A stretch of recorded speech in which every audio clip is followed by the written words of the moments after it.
Welcome, everybody, to the webcast series, The Public Health Insider. My name is Casey Farm, and I'm the Director of Alumni Relations for the College of Public Health and Human Sciences. This is our third and final webcast of the fourth season of the Public Health Insider series. You can watch or rewatch any of the previous 11 episodes from any season at osualum.com/public health webcasts.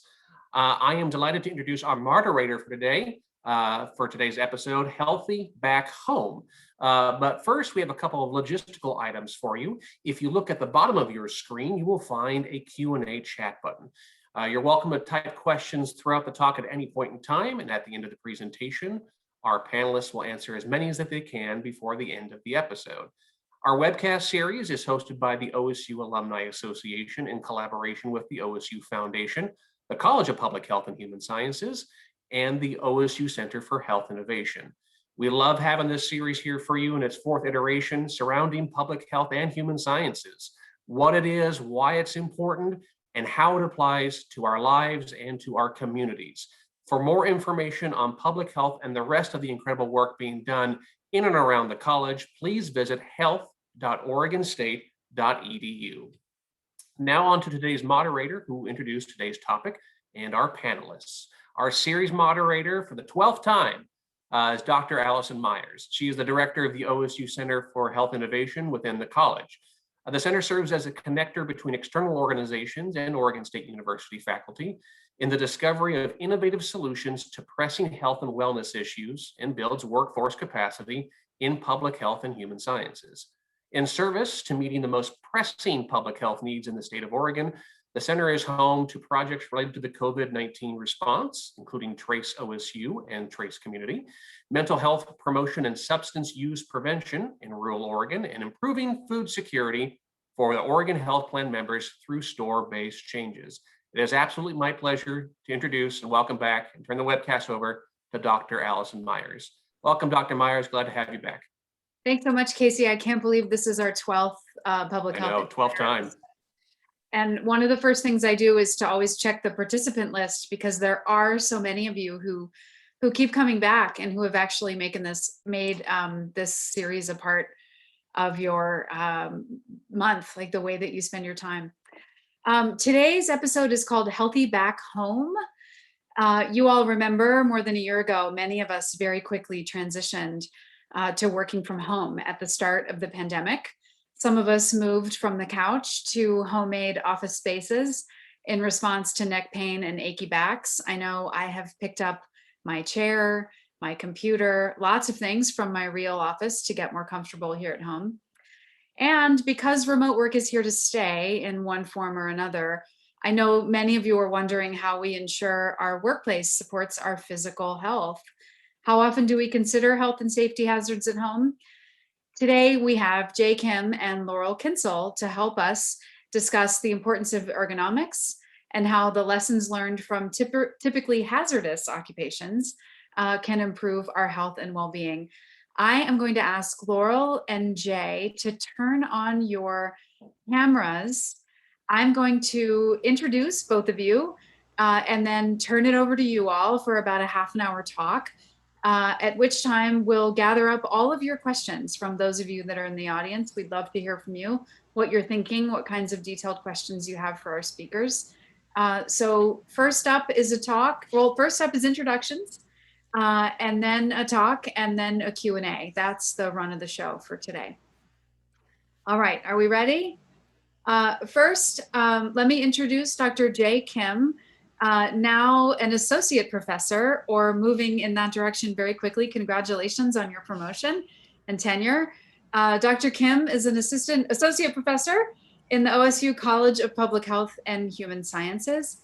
Dr. Kim received his master's degree in industrial and systems engineering from the University of Madison, Wisconsin, and a Ph.D. in ergonomics and biomechanics from the University of Washington. And before you joined OSU's faculty in 2015, you were an assistant professor at Northern Illinois University and a research scientist at the University of Washington. Jay, Dr. Kim, we're so glad that you're here. Thanks so much for being here. I'd also like to introduce Dr. Laurel Kincl. an associate professor in our College of Public Health and Human Sciences. And Dr. Kincl, you received your master's degree in industrial hygiene and PhD in occupational safety and ergonomics from the University of Cincinnati.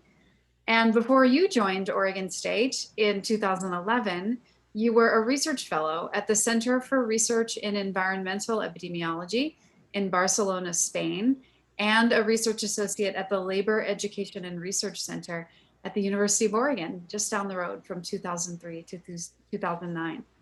We are so glad to have you. This is a really important topic, one I can admit to knowing virtually nothing about, and having lots of silly questions that maybe we'll have time for about how to stand and sit appropriately and all of the things at home. So with that, I am going to mute myself and hide, and I'm going to turn it over to you all.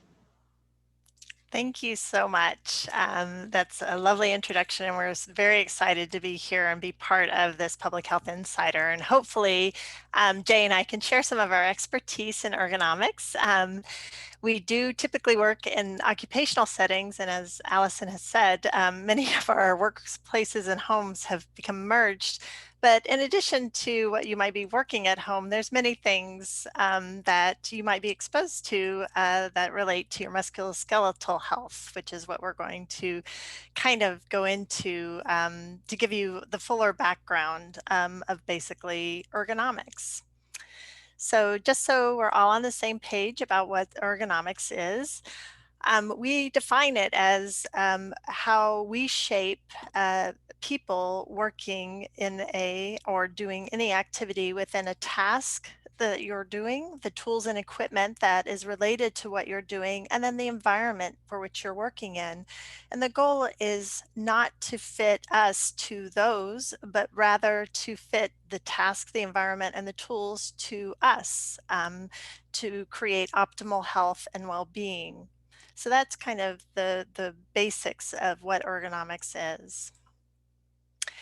Just because we do work in occupational settings, we thought we'd share just a little bit of background of what they track around musculoskeletal health, which is what ergonomics addresses.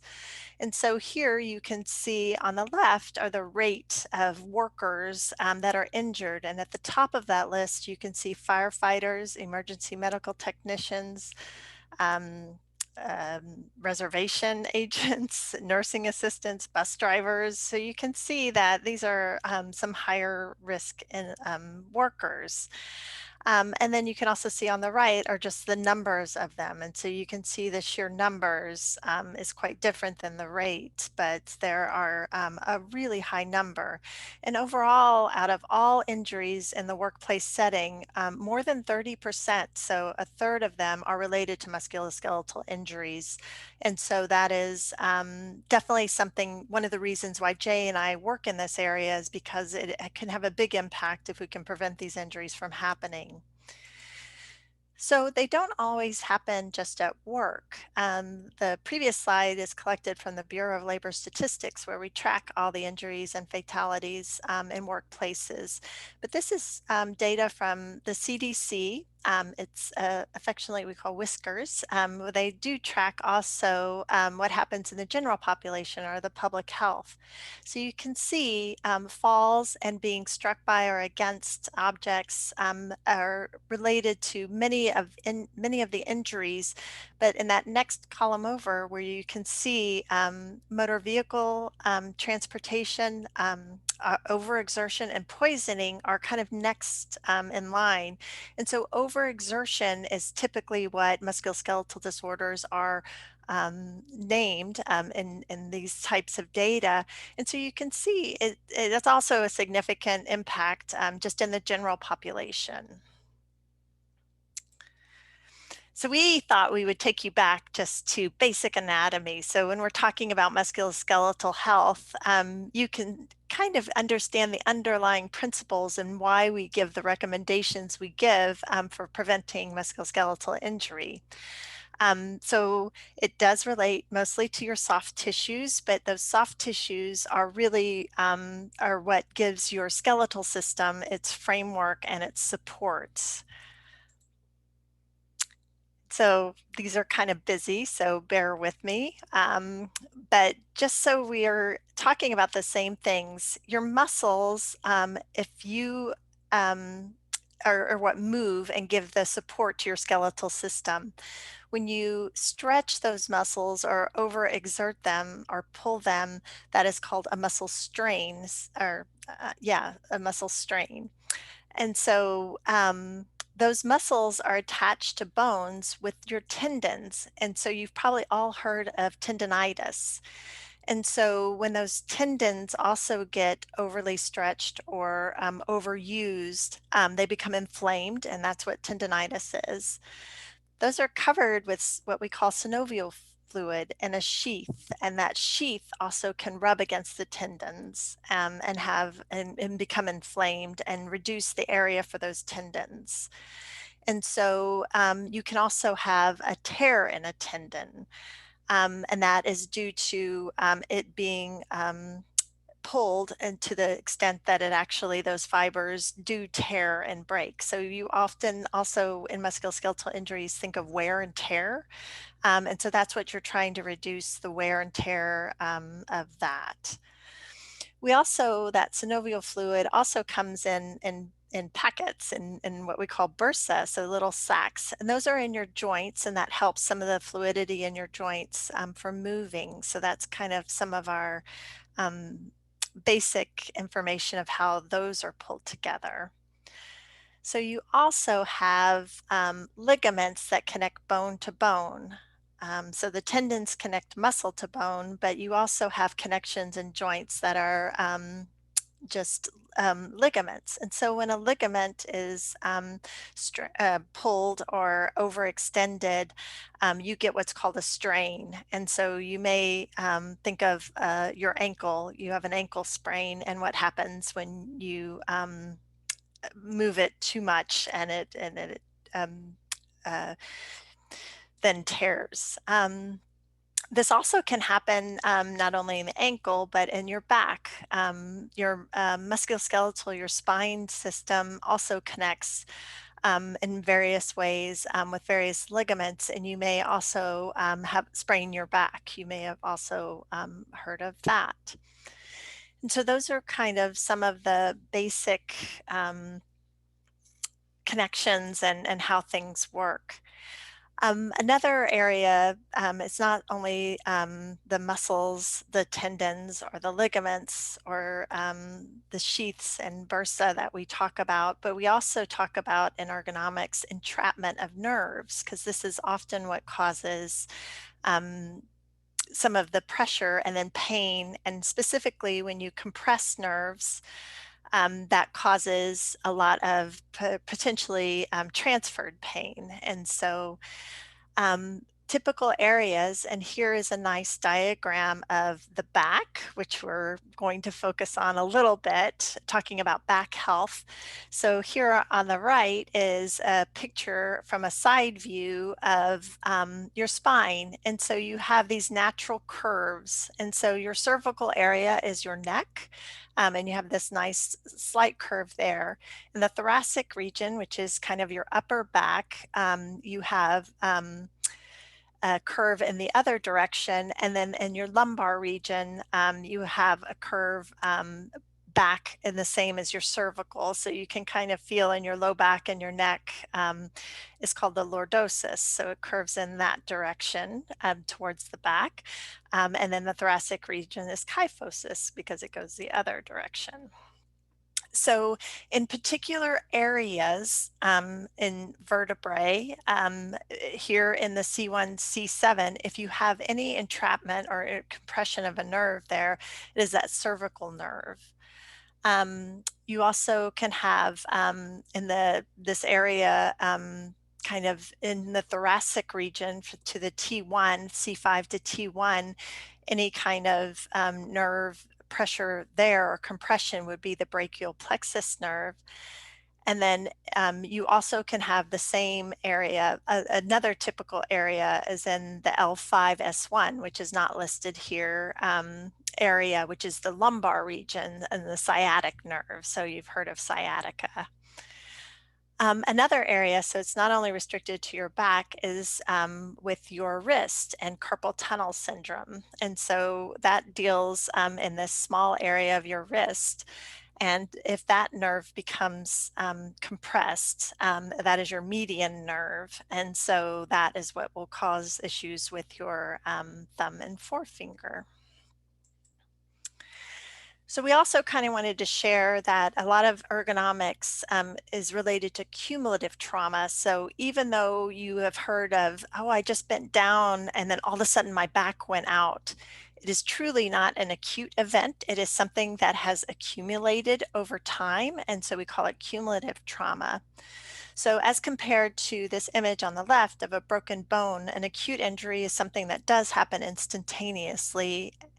And like smoking and the development of cancer over time, that latency of a repeated exposure over time can lead to an illness or cancer in the case of smoking. So ergonomics is often something that does happen over time, and it has to do with your exposure to the risk factors that relate to those soft tissue injuries. And so as we were talking about, the muscles, tendons, ligaments, nerves, and other soft tissues can become injured over time. So what do we mean by these risk factors? So there's been many epidemiological studies and many looking into what has been related to various of these musculoskeletal injuries. And so we're providing a few lists, but there are much more risk factors related to it. So one is awkward posture. And what we mean by awkward posture is when you think about your body, almost every joint has its what we call neutral posture, meaning that it is not, it's in its natural state. And so when you think about the pose of just a body standing up, your wrist is neutral, your back has its natural curves, your knees are slightly bent, your elbows slightly bent. And so an awkward posture is anything deviating from that neutral posture. So bending, twisting, reaching, stooping, but also a static posture. So holding a posture for a long period of time, sitting for a long period of time might be related to it. Also heavy lifting, so the force, so something that takes a lot of exertion is related to musculoskeletal injury. And then the other main factor is repetitive activities, so repetitive motion. These aren't the only risk factors. For example, Jay does a lot of work with vibration. Vibration is also related to musculoskeletal injuries. Also, even stress is related to musculoskeletal injury, psychosocial stress. And so other factors are related, but these are the main factors that have been studied. And risk also increases when you combine the risk factors. And so if you have an awkward posture, but you're also doing heavy lifting, that can increase the risk of injury. Risk also increases with the frequency, intensity, and duration of the exposure. So how often you're exposed, the level of the exposure, and then how long over time. As we mentioned, it's cumulative, so the number of years. So now Jay is going to jump in and he's going to share a little more detail about these risk factors and give you some examples. And then we'll finally wrap up with talking about things at home that you might be exposed to that you might want to consider. Thank you, Laurel. Yeah, so the Laurel just went over basic principles and the background on the musculoskeletal health and the anatomy and potential risk factors, well-known risk factors that are associated with musculoskeletal disorders. So let me start with the neck posture, because that's the very top part of our spine on our back. So the good neck posture is usually considered when your ears are positioned directly above the shoulders with the chest wide open and shoulders back. And in this neutral posture, the stresses on your neck is usually minimized because the head weight is naturally balanced on the top of the cervical spine. And in this case, the force on the neck would be very similar to just the mass of your head, which is on average about the 10 pounds, 10 to 12 pounds on average. So as you bend your neck down, which is causing the head held forward in poor posture, the cervical spine must support increasing amount of weight. And one good rule of thumb is that for every inch that your head move forward, that creates a poor posture, the additional 10 pounds of the weight is being applied onto your cervical spine. So as you can see from the figure on the right side on the slide, the force on the neck is 4 times greater when your neck is bent for around the 30 degrees forward while you are doing texting or using the phone, and it could be up to 6 times of the head mass when your neck is bent around the 60 degrees. And this is a significant stress on your neck that can cause neck pain and strain. And the awkward back posture would be also considered when the back bending without support or ability to vary the postures for the extended periods. The back bending or forward flexion is measured in the reference to the vertical axis, as you can see from that figure at the center of the slide. When the back bent forward more than 30 degrees, and as you can see from the figure on the right side, the spine will experience the greater stress due to both greater compression on one side and tension on the other side. And when we look at the upper extremity, especially for the wrist, when the wrist is in an awkward posture, such as the wrist flexion, which is your wrist is bending down of extension and bending up, and ulnar and radial deviation, which is your wrist motions from side to side. These awkward wrist postures can create intracarpal pressure that can pinch the nerve, as Laurel mentioned earlier, that goes through the, that can pinch the nerve that goes through the wrist, mainly the median nerve, which increase the risk for the nerve disorders such as carpal tunnel syndromes.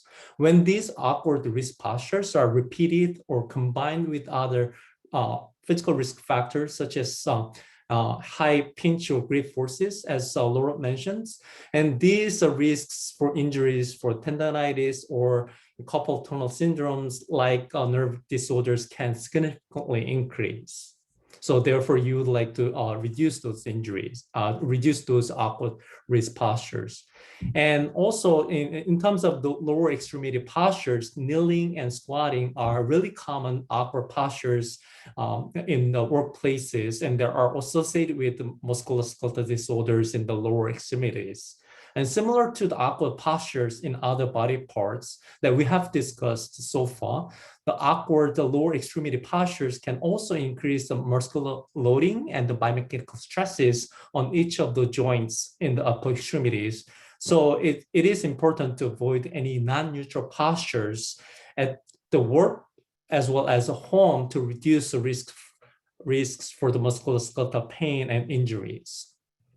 In addition to these postures, right, and there is also another risk factors that Laurel introduced earlier. The heavy lifting is known to be associated with the low back pain and other musculoskeletal disorders, and which frequently happens in our daily lives. The various standards and guidelines suggest that the lifting object weighing more than 70 pounds shouldn't be shouldn't be done more than once a day, or lifting more than 55 pounds shouldn't be performed more than 10 times a day. So this means that the maximum lift one time, even though it's done correctly, should not exceed 70 pounds, and lifting 50 pounds with the correct posture cannot be repeated 10 times in a day. So, and also high hand force, including pinching and gripping, happen often. We can see in the various workplaces or home settings, as you can see from the pictures on the slide. And those are also well-known risk factors that are associated with upper extremity musculoskeletal disorders. And as mentioned earlier, when these forceful exertions at the hands are combined, the risks can substantially increase.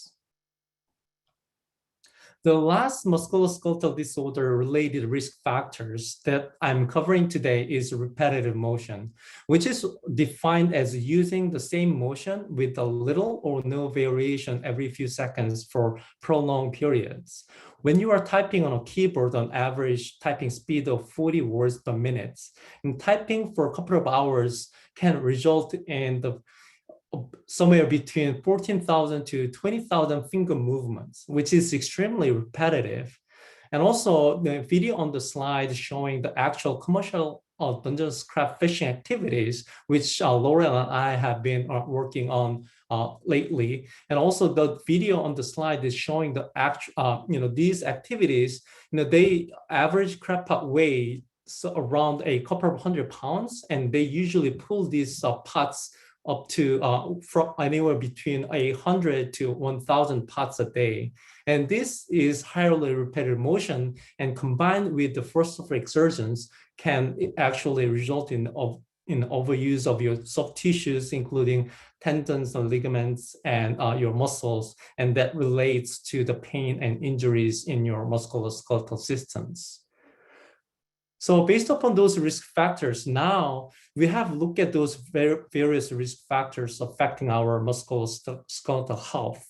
Then how can we keep our musculoskeletal systems healthy and save our back at home? So as Laurel shows you about the spine curvature, we have a lordosis and kyphosis. And ideally, our spine should have a curve as shown on the very left slide, where a person is standing. This is called the lordosis. This is what you like to see from the lumbar region. However, with seated posture, you can lose this nice spine curvature. Rather, this curvature can be flipped. As you can see from this sitting posture, this creates uneven pressure on the discs. So, when you sit, please have your sit back angle between 100 to 110 degrees so that you can reduce those excessive pelvis flexion, which is kyphosis. And also you can alternate the sit and stand to reduce the time with the excessive pressure on the spine due to this extreme kyphosis on the lumbar region. And this figure shows a relative spine load in the different postures.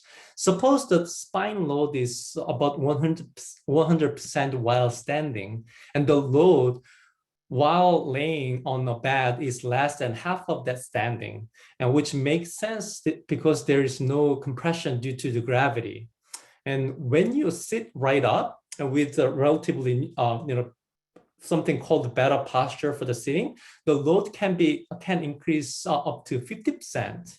However, when you sit with the poor awkward postures, then the stress on the spine can be twice as much. So when you drive, please avoid those hunched posture and the recommended, the recommended sit back angles to reduce those spine stresses are between 115 degrees.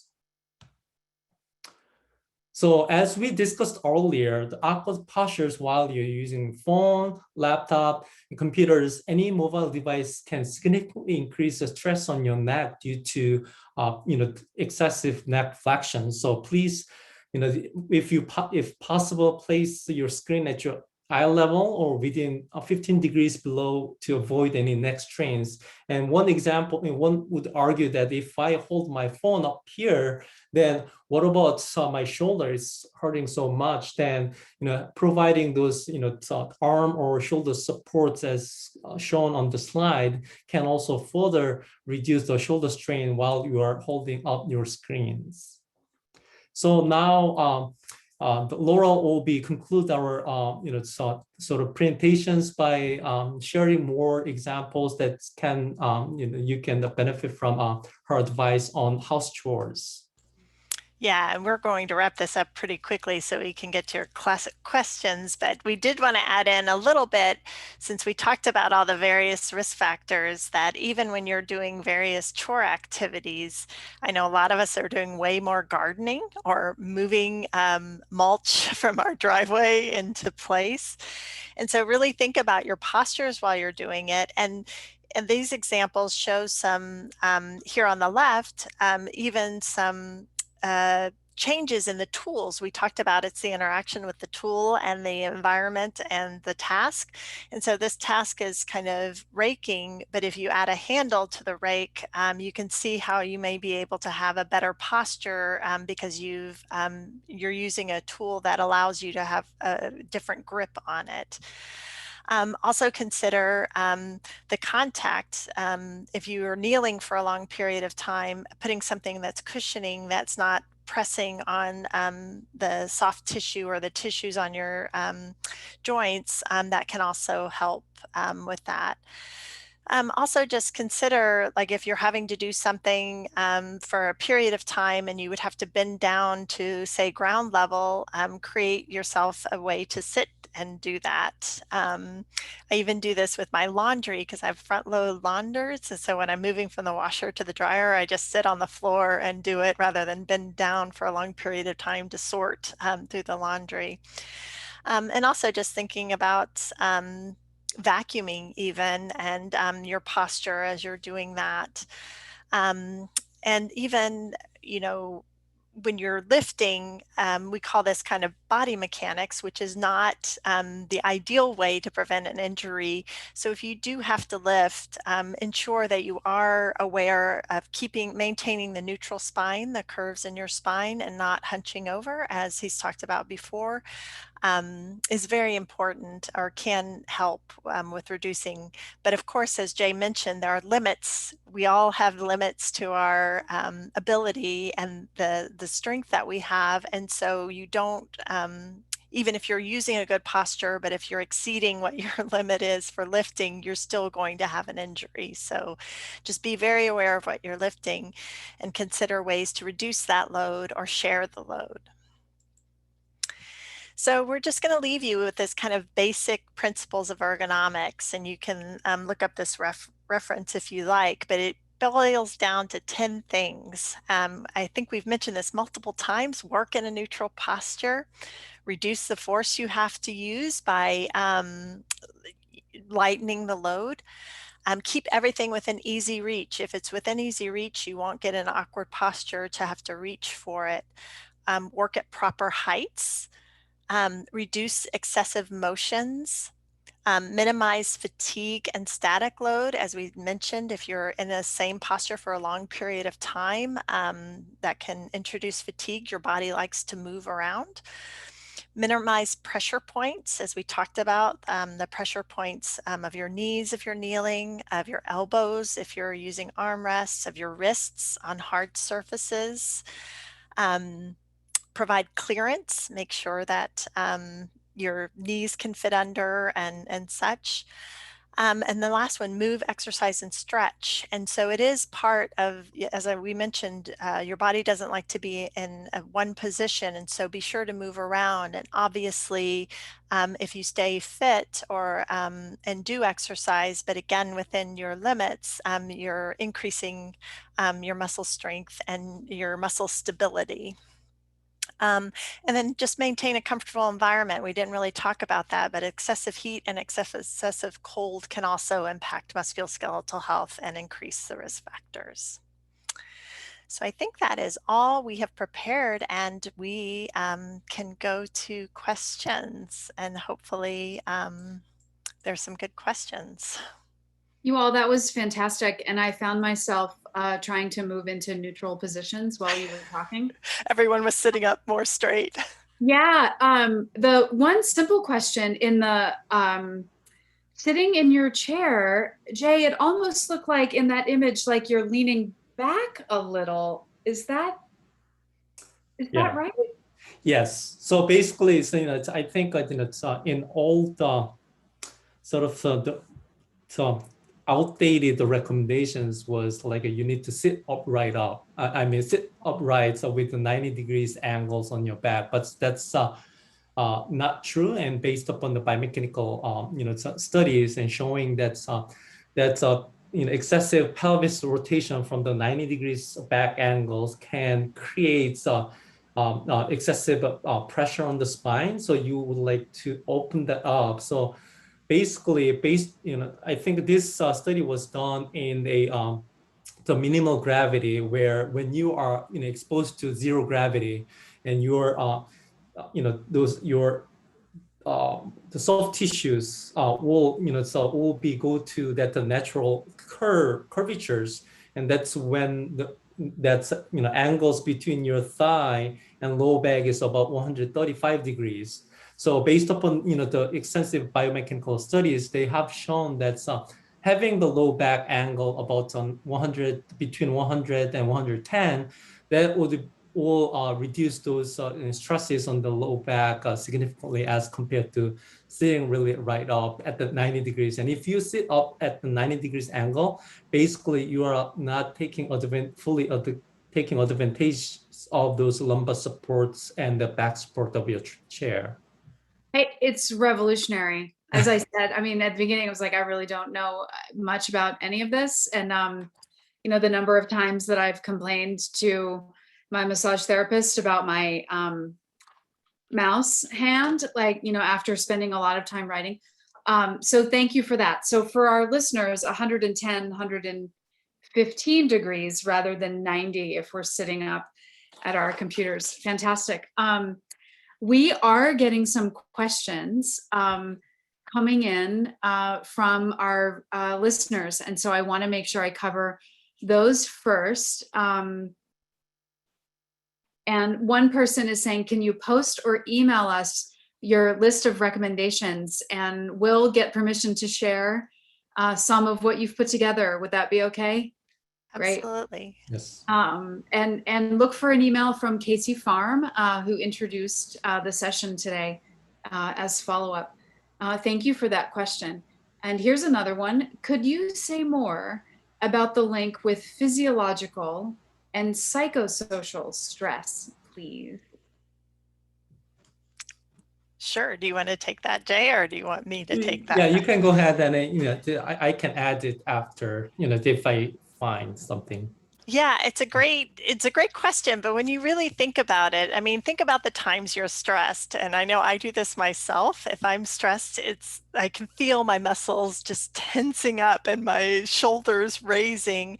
And so I think you even maybe can identify with that under stressful times. It is linked to how your muscles react. And so some studies have looked at various like lifting activities and looked at how a stressor, somebody like yelling at you to, do it correctly and stuff, and just that tensing up actually did raise their risk of injury from the biomechanical measures that they measure. So they can actually measure the impact of stress on the back and lifting and things like that. And so I think that's the most simple explanation of it, is just that it does your stress reactions. One of the reactions is how your muscles tense up and everything. But Jay, I don't know if you have a better explanation. Yeah, I think I don't know if I will have a better explanation than you, but I think if I would like to add on, and also when you are under the stress, and there are some stress hormones like cortisols, there are those physiological and biological studies have shown that those stress hormones can also regulate and mediate those processes that actually resulted in these musculoskeletal stresses, and also facilitate those the fatigue processes. So that also can also scientifically improve that. And ironically, when the Laurel mentioned that when you are under stress, we tend to shrug our shoulders, and there are so many extensive studies that actually try to link those stresses to the trapezius muscles that are actually mainly responsible for the shoulder shrug. And because there are so much studies on the stresses and the muscle activities on the trapezius muscle. And if you go to Northern Europe, there are a group of people who are studying and they call themselves as trapeziists. Wow. My yoga teacher would say, you know, if you're wearing your shoulders as earrings. Exactly. Right? Let that go. Yeah, right. Speaking of, I have to admit, as you all were talking about awkward postures, I was relating to myself. Can we please talk about yoga? Yoga is 100% awkward postures. What help me make that connection or figure that out. And that's why I said, you know, one of the things is to stay in shape, but you do have to be conscious of some of the exercise that is out there. Yoga, though, typically is you do hold some postures in yoga, depending on the type of yoga that you do, but typically it is not for an extended period of time, and it does increase in the joints stability. And your body, I mean, our bodies are amazing. They are designed with kind of like guy wires. When you think of a mast and all the different wires that keep it upright, our spine has all of this musculature all around it, and it's that muscle balance. And I think practices like yoga, Pilates and stuff, it does work on that muscle balance. And it's not only with your spine, it's all your joints. It is really just this myriad of all of the structure, which is the muscles, the ligaments, and the tendons, all these soft tissues. And by using those, you're really helping to support and to build on it, but it can go too far. And so you're looking for that sweet spot. The body likes motion, the body likes movement, the body likes exercise, but it's just keeping it in check, and maybe not overdoing it when you're doing some of the stretches, reaching your toes, and and some of the go within your ability and build up to it, so that you're not overextending or over exerting yourself. It's a great question. Yeah, Yeah. I think this is the point where we mentioned that yoga in the tradition is about where your mind is in the poses and what your breath is doing in the poses, right? And not about really turning yourself into a pretzel. Jay, Exactly. I'm Yeah. afraid I interrupted you. Go ahead. No. So I was just going to say, I think because Laura was saying that doing too much is bad. My wife was a good example. She was so ambitious when she was taking the hot yoga classes, and she sprained her back from being ambitious. But I think Laurel's response was great. If I would like to add just 2 more cents onto her response. So many of our connective tissues like ligaments and tendons and also including intervertebral discs, and those are avascular, meaning that there is a limited blood supplies. And the only way for those soft tissues remain healthy is through the diffusion, which is only happening through the body movement. That's why Laurel said our body likes movements, and those movements create, so walking, jogging, stretching, also to help our soft tissues remain healthy through those nutritions and actions can be supplied into those soft tissues. And because I'm engineer, and if we like to look at our soft tissues as a tensile strength standpoint, having those greater flexibility. For example, if you have a really steel wire, and if you pull it, you're going to break it. But if you have an elastic rubber band, then even though you stretch it, you're not going to break it, right? So basically, because our tendons works as a pulley in the mechanical lever system, as you build the flexibility on your tendons through the yoga can actually help you to increase not only the tensile strength, but also push that your sort of the limit of the soft tissue the strength. So that's why the yoga is really good exercise. I'm so glad I asked my potentially awkward question. It's really helpful. We've got another sort of into the details question from one of our viewers. This is from Carmen for Jay. You said leaning back 100 to 110 degrees when sitting is optimal. Is leaning forward 10 to 20 degrees from 90 also optimal? So it's I think I said it's a better. I think if I have said it's optimal, excuse me, I think that there is no optimal postures, and we all say your best posture is your next posture. You always would like to move around and change your posture. But I think short answer to the question is leaning forward is always bad for your back. So that's the bottom line. So whenever possible, if you cannot make a 100 to 100 degrees, maybe you can make it like 95. It's maybe no more than 90 degrees. So it's like a bending forward is always bad for your back. So if you think about it, I think our torsos, so from our waist where you're bending at that L5S1 of your spine, I think is, you could correct me if I'm wrong, Jay, but it's like a huge percentage of your body weight. It's 65% or something of your body weight. And so when you think about how much you weigh, and then you take 65% of that, whenever you're bending forward, what we call it a moment arm. So from that point in your low back, the longer the distance is out, it actually is increasing the weight that is being supported at that point, which is your low back. So you're just, any time you're leaning forward, you're really stressing that.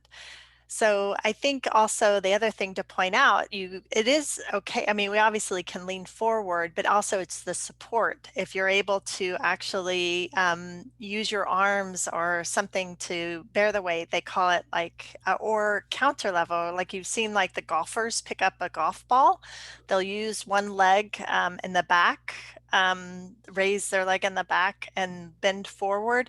So that's acting as a counterweight. And so the weight of their leg in the back helps counter their torso going forward. So it's using like a counterbalance. So there are ways, it's not like you should never bend forward, but just think about how you can support yourself. If you do have to bend forward to pick up something, you can put your hand on a counter or a hand on something to lean forward, or use that counterbalance, lift one leg back and see the difference of what you feel in your low back.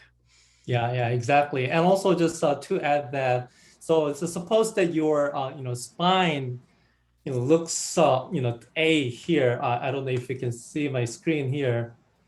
It's when you are it's sitting against your low the back support about 100 degrees, and suppose that your spine vertebrae disc looks like this, right? However, if you lean forward and your spine is going to look like this, so that's why it's leaning forward is bad. But as Laura mentioned, that if your body is being supported, and that's a different story, because those compression tension can be alleviated by those supports.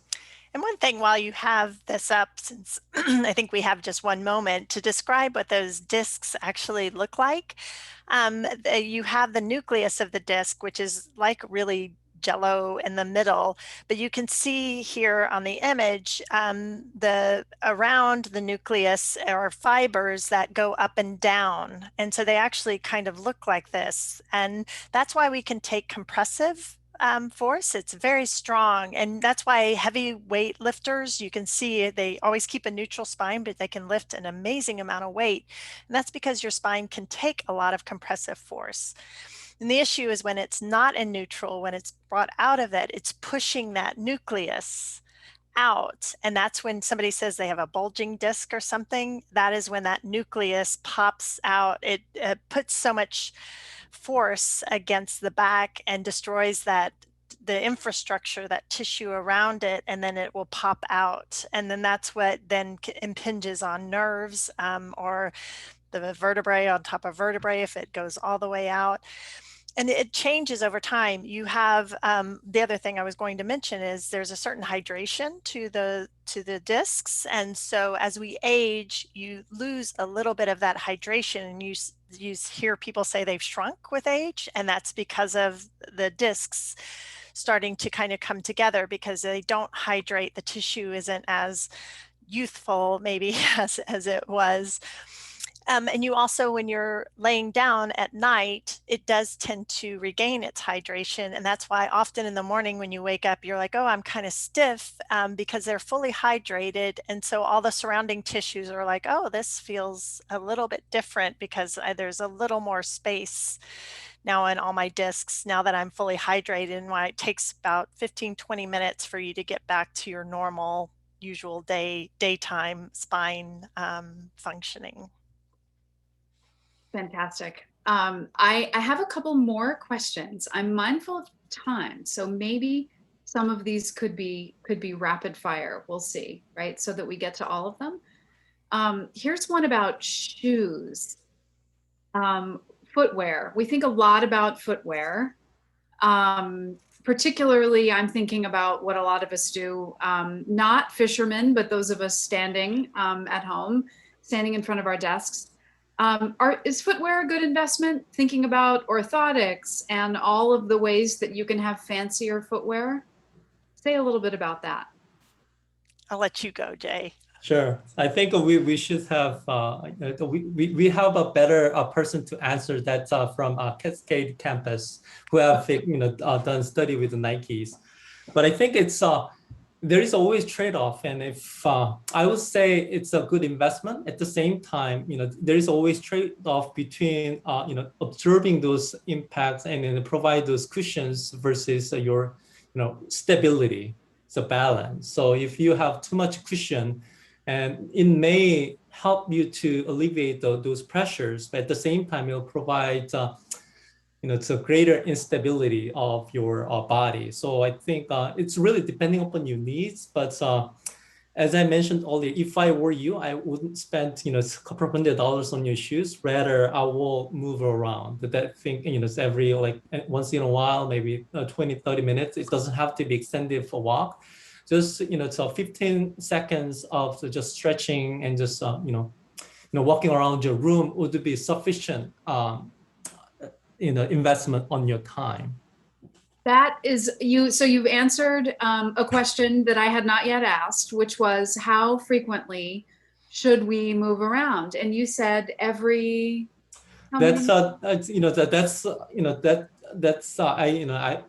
That shouldn't be considered as a scientifically validated suggestions, but of course, moving around, frequently with the micro break would be great. But I think for, based upon the literature, it would be anywhere between 20 minutes. It can be, up to 60 minutes. But as I mentioned earlier, there's no definite right or wrong answers, but please do whenever you can. It sounds like we should really schedule 30-minute meetings to hit that sweet spot and walk around for 5 minutes before we. That's totally unscientific from the person who knows nothing. And I Well, think it doesn't is, have to be, so 5 minutes. It could be as short as 10 seconds or 20 seconds. Okay. and I think that's what we all miss about going from Zoom meeting to Zoom meeting. We don't get to walk a few minutes from one meeting to another. Exactly. Right. We're going to all be doing extra laps of the quad in front of the MU, I think, when we're back on campus. The Speaking freedom. of when to change and move around, what about driving? Do we have any guidance at all about when it's time to stop doing that and start take a stretch break? Why do you need to take a break if you are sitting and driving? I'm just, it's suspicious. So, but there are, for the professional drivers, there are, there is a regulation, and every 2.5 hours they need to take a break. But I think we can use the same same sort of approaches. I think having a break every couple of hours would be a good thing to do. But Laurel may have also different answers. No, I think, you're obviously trying to get somewhere, so you can't take a break every 15 minutes and stretch around. Yeah. But even shifting your posture as you're seated within safe reasons is always helpful, because like Jay mentioned, just micro breaks can really be effective. And so even if you can't fully stand up and flex, just moving your shifting your hips or your upper body and rotating your shoulders can make a big difference. But definitely take breaks for also your vigilance and driving safety. Yeah. We've got 5 minutes to the top of the hour, and I know we have some sort of closing messages from Casey, who'll also give us a report on follow-up. Do you all have any last words of wisdom or advice for us viewers on how to keep safe and healthy at home? Well, the one thing I want to just bring you back to the beginning of the talk when we talked about how this is cumulative trauma. And so just always keep that in mind. We have our bodies for our entire lives. And so take care of it and consider when you're doing a task or something, think about how you might be able to change the posture or change how you're doing it in a way that maybe reduces some of these risks that we've talked about, because it does accumulate over time. And we all want to be healthy older adults and still being able to walk and to do all the things with our grandkids that we want to do. So that's our goal, is to keep everyone healthy.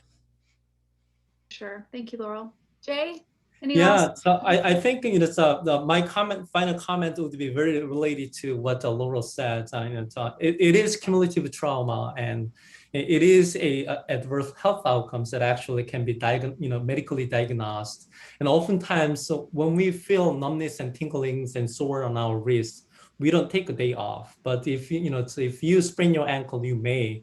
But the bottom line is, if you feel something, you need to seek for the help, and also you need to seek for either personal or personal intervention. Could be as simple as changing your mouse with from the right to left, and those kind of smaller changes can make your musculoskeletal health really healthy. So so the bottom line is, if you feel something, you should say something and should seek for help. Otherwise, if you keep ignoring, and there is a the point where your condition is going to be irreversible. So early detection and early reporting, as well as early intervention, is always key to keep your musculoskeletal health healthy. You all are great. You've been so helpful to all of us. I thank you so much for being here today and for the work that you do to promote well-being, health and well-being across so many different populations. We appreciate it. You're very Casey? welcome. Yeah, you're welcome. Thank you for having us. Over to you, Casey. Thanks, Allison. Thank you, Laurel. Thank you, Jay. Really, really appreciate it. I just want to let the audience know that I'll send out that email tomorrow, so be on the lookout for it. So I'll get the list of recommendations from Laurel and Jay, and so I'll make sure that email is in your inbox tomorrow, viewers. So make sure you pick that up. Thank you to you, the audience, for your participation, and to our panelists, Laurel, Jay, again, for your insight and expertise, around environmental and health, just around the home and ergonomics. It's absolutely fascinating, something that I think we don't think about too often, but has a pretty significant impact in our lives. So I really appreciate your time today. Thank you. One thing that I definitely want to talk about is right now, there is a new program out there where Beavers can go online to find support and inspiration, share and receive industry advice, and learn about mentoring and career opportunities. And it's a brand new thing called OSU Connections, and it is the brand new professional and social network open to all Beaver alumni, including the upcoming class of 2021. OSU Connections features a personal feed, a job board, alumni and staff directory, mentoring opportunities, group conversations. There's a business directory and event postings, and so much more is being added every single day. So whether you are willing to help out recent graduates with networking or mentoring, or you are looking for a mentor or a new career opportunity for yourself, please join OSU Connections. We're looking forward to having a lot more OSU alumni join it. So visit osuconnections.org. So osuconnections.org to learn more and to sign up today. Until then, thank you from our panelists, from Allison. We look forward to hosting each one of you guys again soon. Until then, have a very safe and wonderful evening. Take care, everybody.